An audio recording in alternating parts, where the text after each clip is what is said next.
ጠቅላዩ የጀነራሉን ጥያቄ ውድቅ አደረጉ። ጀነራል አልቡርሃን ጆሮ ላይ ስልክ ተዘጋባቸው። ጀነራሉ ከባድ ድንጋጤ ውስጥ ገብተዋል።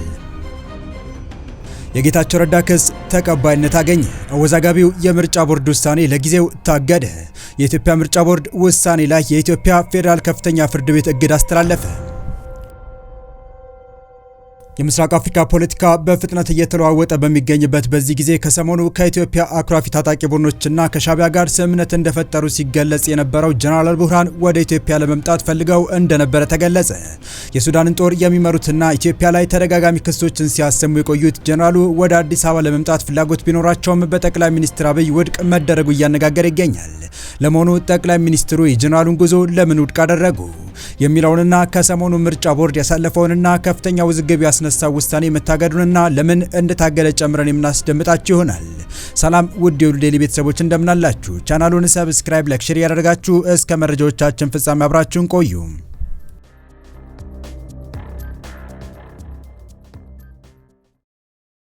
ጠቅላይ ሚኒስትር አብይ አህመድ ጀነራል ወደ አዲስ አበባ እንዳይመጡ መከልከላቸው ተሰምቷል። የኢፌዴሪ ጠቅላይ ሚኒስትር አብይ አህመድ የሱዳኑ ጁንታ መሪ አብዱል ፈታህ አልቡርሃን በሚቀጥለው ወር አዲስ አበባ ለመምጣት ያቀረቡትን ጥያቄ ውድቅ አድርገዋል ሲል ሱዳን ታይምስ አስነብቧል። የዲፕሎማቲክ ምንጮች የኢትዮጵያ ውሳኔ ጥብቅና ሆን ተብሎ የተደረገ መሆኑን በመግለጽ የጠቅላይ ሚኒስትሩ እምቢ ማለት አረጋግጧል ሲል ዘገባው አመልክቷል።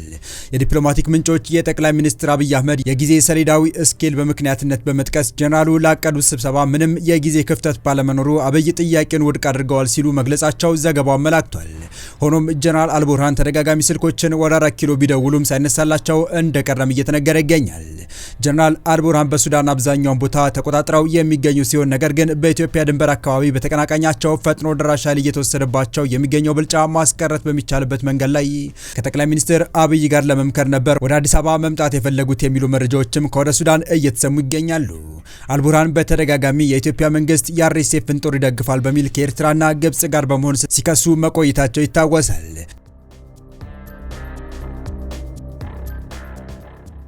ይህ የጠቅላይ ሚኒስትር አብይ ውሳኔ በቀጠለው ክልላዊ የፖለቲካ ውጥረት ውስጥ የአብይና ጀነራሉ ግንኙነት ጥንቃቄ የተሞላበት ቃና ያለው መሆኑን ዘገባው ጠቁሟል። በዚህም ጀነራል አልቡርሃን መደናገጣቸው እየተነገረ ይገኛል።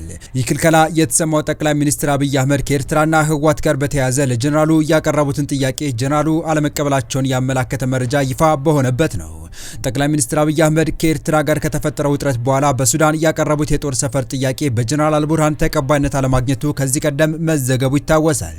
ባለፈው ዓመት ሰኔ ወር በኢትዮጵያ የደህንነት ኃላፊ ሬድዋንና የምስራቅ አፍሪካ ጉዳዮች አማካሪ ጌታቸው ረዳን ጨምሮ ከፍተኛ ልኡካን በቀጥታ ለፖርት ሱዳን ጁንታ መሪ ያቀረቡት የጠቅላይ ሚኒስትር አብይ አህመድ ጥያቄ ተቀባይነት አለማግኘቱ መገለጹ ይታወሳል። ጠቅላይ ሚኒስትር አብይ አህመድ ለሱዳን ወታደራዊ መሪ ጀነራል አብዱል ፈታህ አልቡርሃን በወቅቱ ይፋዊ መልእክት መላካቸውን የገለጹት የሱዳን የዜና አውታሮች ይኸው መልእክት ወታደራዊ ቤዝን የተመለከተ መሆኑን ገልጸው ነበር። ጠቅላይ ሚኒስትሩ ለሱዳን ጁንታ መሪ የኢትዮ ሱዳን አልፋሽጋ ወታደራዊ ቤዝ ኢትዮጵያ እንድታቋቁም የሚጠይቅ መልእክት መላካቸው የኢንተለጀንስ ሪፖርትን ዋቢ በማድረግ ነው ዘገባዎች ያመላከቱት። ጠቅላይ ሚኒስትር አብይ አህመድ ኤርትራ ወይም የትግራይ ኃይሎች አዲስ ግጭት የሚፈጥሩ ከሆነ አልፋሽጋ የጦር ሰፈር ሆኖ እንዳያገለግላቸው የካርቱምን መንግስት ዋስትና እንዲሰጣቸው ጥያቄ ማቅረባቸው ተዘግቧል። ዘገባዎቹ አልፋሽጋ ወሳኝ አካባቢ ሲሆን ከኤርትራ ጋርም የሚቀራረብ በመሆኑ ጦርነት ከተከፈተ ቁልፍ ወታደራዊ ሎጂስቲክስ ኮሪደር ይሆናል የሚል ስጋት በኢትዮጵያ በኩል ማሳደሩን አንስተዋል። በተለይም የትግራይ ኃይሎች ወልቃይትን መልሰው ለመቆጣጠር ለሚያደርጉት ጥቃት ትልቅ ሚና የሚጫወት ቦታ መሆኑን ጠቅሰው በዚህ ጥቃት ኤርትራም ተሳትፎ ሊኖራት ይችላል የሚል ስጋት እንዳለም ጠቁመዋል። የኢትዮጵያ ጠቅላይ ሚኒስትር ይህ ቦታ ለኤርትራና ለትግራይ ኃይሎች ወታደራዊ ሰፈር ሆኖ የማያገለግል ለመሆኑ ዋስትና እንዲሰጣቸው በፖርት ሱዳን ለነበረው የጀነራል አልቡርሃን መንግስት ይፋዊ ጥያቄ ቢያቀርቡም ጀነራል አልቡርሃን በበኩላቸው ጥያቄውን እንዳልተቀበሉት ነው የተገለጸው። አሁን ላይ ጠቅላይ ሚኒስትር አብይ አህመድ እንዲሁ የጀነራሉን ጥያቄ አለመቀበላቸውን የተገለጸው። በትናንትናው ዕለት ይፋ የሆነው የሱዳን ታይምስ መረጃ በመጪው ወር ጀነራል አብዱል ፈታህ አልቡርሃን አዲስ አበባ ለመምጣት ለጠቅላይ ሚኒስትር አብይ አህመድ ጥያቄ ቢያቀርቡም የጀነራሉ ጥያቄ በጠቅላይ ሚኒስትሩ ውድቅ መደረጉን አመልክቷል።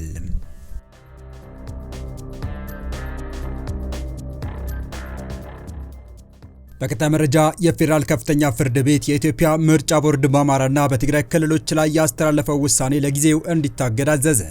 የፌዴራል ከፍተኛ ፍርድ ቤት የኢትዮጵያ ምርጫ ቦርድ በአማራ ብሔራዊ ክልላዊ መንግስትና በትግራይ ክልል አከራካሪ የምርጫ ክልሎች አስመልክቶ የሰጠው ውሳኔ ለጊዜው ታግዶ እንዲቆይ ትዕዛዝ አስተላለፈ። ክርክሩ የተጀመረው ዲሞክራሲያዊ ስምረት ትግራይ ስምረት ፓርቲ የተባለ የፖለቲካ ፓርቲ በፓርቲ ተወካይ በጌታቸው ረዳ አማካኝነት በምርጫ ቦርድ ላይ ባቀረበው አቤቱታ ነው። ፍርድ ቤቱ ሰኔ 19 ቀን 2018 ዓ.ም በኢትዮጵያ አቆጣጠር በዋለው ችሎት አቤቱታውን መርምሮ የሚከተሉትን ዋና ዋና ትዕዛዞችን ሰጥቷል።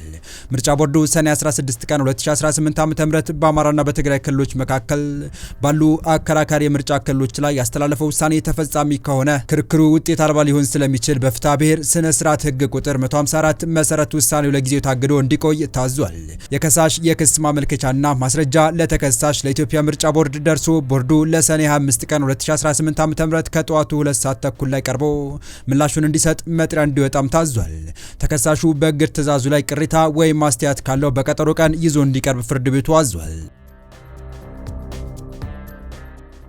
ምርጫ ቦርድ አሳልፎት የነበረው ውሳኔ ከባድ አቧራ ያስነሳ ሲሆን በጠቅላይ ሚኒስትሩ የምስራቅ አፍሪካ ጉዳዮች አማካሪ በአቶ ጌታቸው ረዳ የሚመራው ዲሞክራሲያዊ ስምረት ትግራይ ፓርቲ የፌዴሬሽን ምክር ቤት በአወዛጋቢ የምርጫ ክልሎች ላይ የሰጠው ውሳኔ የማይስተካከል ከሆነ በምርጫ እንደማይሳተፉ አስታውቆ እንደነበር ይታወሳል። በተመሳሳይ የትግራይ ጊዜያዊ አስተዳደር ባወጣው መግለጫ የምርጫ ቦርድ ውሳኔ ህገ መንግስቱን የሚጻረርና ግጭትን የሚቀሰቅስ ነው በማለት በጽኑ ተቃውሞታል። በአማራና በትግራይ ክልሎች መካከል አከራካሪ በሆኑ ቦታዎች ላይ ከሁለቱም ክልሎች ውጪ በሆነ ሁኔታ በቀጥታ ለህዝብ ተወካዮች ምክር ቤት ምርጫ እንዲደረግ የፌዴሬሽን ምክር ቤት መወሰኑን የኢትዮጵያ ብሔራዊ ምርጫ ቦርድ ማሳወቁን ተከትሎ ስምረት ፓርቲ የተቃውሞ ደብዳቤ ጽፏል። በቀድሞ የትግራይ ክልል ጊዜያዊ አስተዳደር ፕሬዝዳንት በአቶ ጌታቸው የሚመራው ስምረት ፓርቲ ተቃውሞውን ለፌዴሬሽን ምክር ቤትና ለብሔራዊ ምርጫ ቦርድ ባሳወቀበት ደብዳቤ ውሳኔውን ህገ መንግስታዊ ስርዓት አልበኝነት ሲል ተችቶታል። ፓርቲው በአቶ ጌታቸው በተፈረመውና የፌዴሬሽን ምክር ቤት በምርጫ ክልሎች ላይ ያሳለፈውን ውሳኔ ዳግም እንዲታይ በጠየቀበት ደብዳቤ በአወዛጋቢ የምርጫ ክልሎች ላይ የተላለፈው ውሳኔ ህገ መንግስታዊ ስርዓትን የሚንድ የተቋማትን ነጻነት የሚደፈጥጥና በደፈናው ህገ መንግስታዊ ስርዓት አልበኝነት ነው ብሏል። አክሎም ይህ የፌዴሬሽን ምክር ቤት ውሳኔ ተቋሙ በሌለው ህገ መንግስታዊ ውክልና ላይ የተመሰረተ ነው በማለት የፌዴራል ስርዓቱ በጠራራ ፀሐይ የተገዘገዘ መሆኑን ያሳያል ብሏል። የወሰን ክርክር በህጋዊ መንገድ መፍትሄ ሳያገኝ ምርጫ በፌዴራል መንግስት ይፈጸም ማለት የክልል አስተዳደርን በጉልበት የመንጠቅ ሙከራ ነው በማለት ቦርዱ ተጠሪነቱ ለተወካዮች ምክር ቤት ሆኖ ሳለ የፌዴሬሽን ምክር ቤት በፖለቲካ ፍላጎት ተገፋፍቶ በቦርዱ ስራ ጣልቃ መግባት ነው ሲል ወቅሷል። ስምረት ፓርቲ ይህ የፌዴሬሽን ምክር ቤት ውሳኔ ምርጫ ቦርድ የፖለቲካ መጠቀሚያ የሚያደርግ ከመሆኑም በላይ የምርጫውን ታማኒነት አጠያቂ ያደርገዋል በማለት ስጋቱን ገልጿል። በተጨማሪም የፌዴሬሽን ምክር ቤት ውሳኔና የምርጫ ቦርድ ድርጊት ስልጣንን አላግባብ መጠቀም ነው በማለት ውሳኔው በህግ ፊት ተቀባይነት የሌለውና የማይጸና መሆኑን ገልጾ ነበር። የፌዴሬሽን ምክር ቤትና ብሔራዊ ምርጫ ቦርድ በውሳኔው ላይ ማስተካከያ የማያደርጉ ከሆነ ዲሞክራሲያዊ ስምረት ትግራይ ፓርቲ በምርጫና በሌሎች መሰል ህገወጥ ድርጊቶች ላይ እንደማይሳተፍ በደብዳቤው አሳውቋል። የትግራይ ጊዜያዊ አስተዳደር በበኩሉ ባወጣው መግለጫ በምርጫ ቦርድ የተጠቀሱት 5 ወረዳዎች የትግራይ ታሪካዊና ህገ መንግስታዊ ግዛቶች ናቸው በማለት ለድርድር የሚቀርቡ እንዳልሆኑ በመግለጽ ተቃውሞውን አሰምቷል። የምርጫ ቦርድ መግለጫ የፕሪቶሪያን ስምምነት የሚጻረርና በወረራ ለተያዙት ቦታዎች ህጋዊ ሽፋን የሚሰጥ ነው በማለት የተፈናቀሉ ሰዎች በስቃይ ላይ እያሉ ምርጫ ለማካሄድ መሞከር ህገ መንግስታዊ ስርዓትን የሚቃረን ነው ብሏል። በብሔራዊ ምርጫ ቦርድ የወጣው መግለጫ ጸረ ህገ መንግስት ጸረ ፕሪቶሪያ ስምምነት ነው በማለት ግጭት የሚቀሰቅስ መሆኑን በመግለጽ እንደሚቃወም አስተዳደሩ አስታውቋል። ብሔራዊ ምርጫ ቦርድ በፌዴሬሽን ምክር ቤት ውሳኔ መሰረት በአማራና ትግራይ ክልሎች መካከል አከራካሪ ሆነው የቆዩ 5 የምርጫ ክልሎች ጉዳይ እስኪፈታ ለብቻቸው ምርጫ እንዲደረግ መወሰኑን አስታውቋል።